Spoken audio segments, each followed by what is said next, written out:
आज यहाँ आए हैं, क्या उद्देश्य है? नहीं, हमारे गार्जियन हैं माननीय भरत सिंह जी, और इनसे मिलने के लिए आया। मैं कहा कि भाई आ रहा हूँ गांव में, बहुत दिन हो गया है, मिलना जुलना हमारे सब लोग हैं अपने, तो उद्देश्य तो है राजनीति करते हैं, चुनाव लड़ना है। क्षेत्र में तमाम समस्याएं भी आती होंगी आपके पास, तो मुख्य समस्याएं क्या क्या आ रही हैं क्षेत्र में? अब मुख्य समस्या तो देखिए, पहले सपा की सरकार में बिजली था, रोड का था, तो हमको लगता है कि सारी समस्या एक तरह से समाप्त हो गई है। बिजली मिल ही रहा है, रोड ठीक है, लाइन आर्डर ठीक है। अब बाकी व्यक्तिगत किसी के साथ कोई समस्या हो तो अलग विषय है, लेकिन आम जनमानस में तो भारतीय जनता पार्टी सरकार की साख है कि महाराज जी का लाइन आर्डर ठीक है, बिजली ठीक है, पानी ठीक है, चोर उचंगे जो है सब सड़क छोड़ के भाग गए हैं, कहीं गांव में वारदात नहीं हो रही है।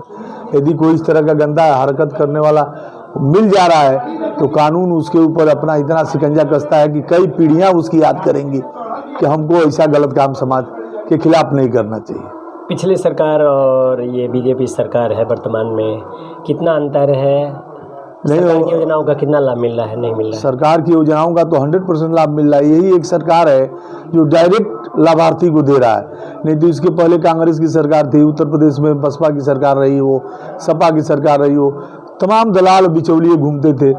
हमारी सरकार में तो मोदी जी और योगी जी, जब से मोदी जी आए देश में, प्रदेश में योगी जी आए, डायरेक्ट खाते में उसको मिल रहा है।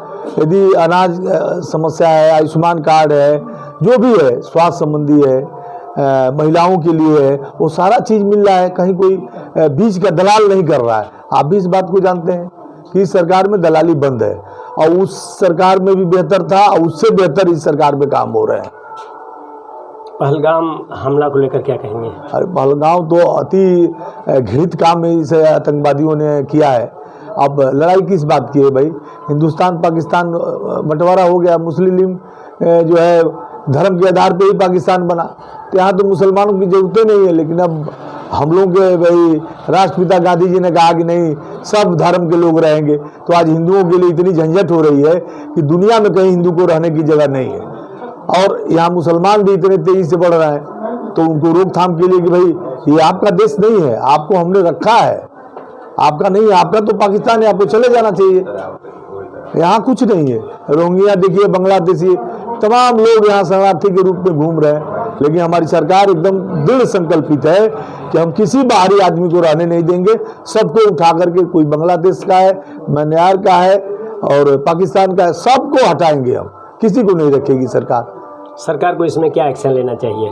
अब सरकार एक्शन ले रही है, तमाम लोगों को चिन्हित किया जा रहा है। जैसे बलिया में भी पुलिस और सरकारी मुलाजिम घूम रहे हैं, बहरी, उमरगंज, परवानापुर में, भाई जितने आए बांग्लादेशी हैं, रोहिंग्या कौन है, कहाँ से आया, कब के आप हैं, यहाँ रह रहे हैं, आपका आधार कार्ड क्या है, मकान क्या है, आपके बाप दादा का नाम क्या है, कब वो रहे, ये सारी छानबीन हो रही है। इसमें कुछ लोग बाहर किए जाए, जैसे गुजरात में आप देखिए, बांग्लादेशी लोगों को कम से कम एक जगह घेरने का काम सरकार ने किया है। दिल्ली में आप देखिए, लखनऊ में देखिए, तमाम ये अवैध कब्जा चारों तरफ से लोग किए थे, सबको बुलडोजर लगा के ढा दिया गया है। एक्शन चालू है, परिणाम थोड़ा समय लगेगा उसको आने में। एक राष्ट्र एक चुनाव के विषय में क्या कहेंगे? अरे तो सबसे बेहतर है कि भाई इतना चुनाव में खर्चा है, प्रधानी से लेकर के, प्रमुखी से लेकर के और विधायक एमपी तक का चुनाव एक साथ होगा तो हमारे खर्चे कम होंगे, लोग एक ही साथ अपना राष्ट्रीय पर्व मना लेंगे। ये तो देश हित में जरूरी है, और हर आदमी चाहता है कि भाई रोज चुनाव ले रहता, कभी लोकसभा, कभी विधानसभा, कभी प्रधानी के, कभी जिला पंचायत के, तो 5 वर्ष देश की जनता और सरकार चुनाव कराने में रहती है। तो इसलिए एक सोच भारतीय जनता पार्टी के माननीय नरेंद्र मोदी जी ने, अमित शाह जी ने, योगी जी ने, जो भी है, लोगों ने एक विचार लिया कि एक देश और एक चुनाव। इससे क्या फायदा और क्या नुकसान जनता को होगा? जनता को कोई नुकसान नहीं है, फायदा है जनता को कि एक ही बार जाएगी बूथ पे तो सबको बारी बारी से वोट दे देगी, 4 बार उसको तहसील नहीं करना पड़ेगा, सरकार का खर्चा कम होगा, सरकार एक ही बार में सब चुनाव करा लेगी, 5 साल सब लोग आराम से काम करेंगे, तो लाभ तो बहुत है। इसमें विपक्ष के लोग, कोई आदमी ऐसा नहीं है जो इसके खिलाफ बोल सके। सब लोगों का ये कहना है कि भाई जो है सो एक राष्ट्र एक चुनाव होना चाहिए। ये देखा जा रहा है कि नेहा सिंह राठौर एक गायिका है, तमाम टिप्पणियां आ रही हैं, तो उनके विषय में अरे वो फालतू है, उसका नाम लेकर के टेस्ट खराब आपने कर दिया।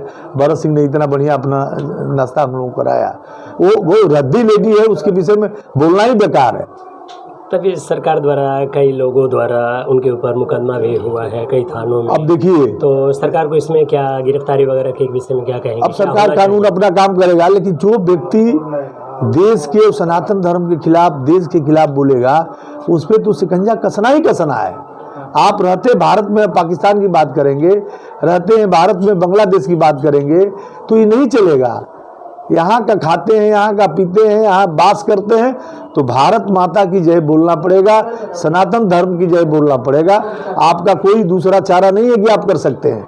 आपको एक लाइन में ये बात समझनी चाहिए कि भारत हिंदुओं का देश है, हिंदू राष्ट्र, तो हम मान के चलते हैं कि हिंदू राष्ट्र है। अब आगे उसकी जो और काम है वो किया जाएगा, लेकिन ये नहीं है कि आप भारत में रह के कुछ भी बोलेंगे हम छोड़ देंगे। कानून अपना काम करेगा, जरूरत पड़ेगी तो गिरफ्तारी होगी, जेल जाएंगे, जो जैसा करेगा वैसा पाएगा। जो भी व्यक्ति ऐसा टिप्पणी कर रहा है उसके ऊपर सरकार को क्या एक्शन लेना चाहिए? अब एक्शन लेना चाहिए, जेल में डालना चाहिए उसको। भाई आपका अधिकार सीमित है ना, आप किसी के व्यक्तिगत और किसी सामाजिक रूप से किसी देश के ऊपर, किसी धर्म के ऊपर आप टिप्पणी करेंगे तो ये अच्छी बात नहीं है। हम अपने धर्म की बात करते हैं, हम दूसरे धर्म की टिप्पणी नहीं करते। तो ये जो करेगा वो भोगेगा।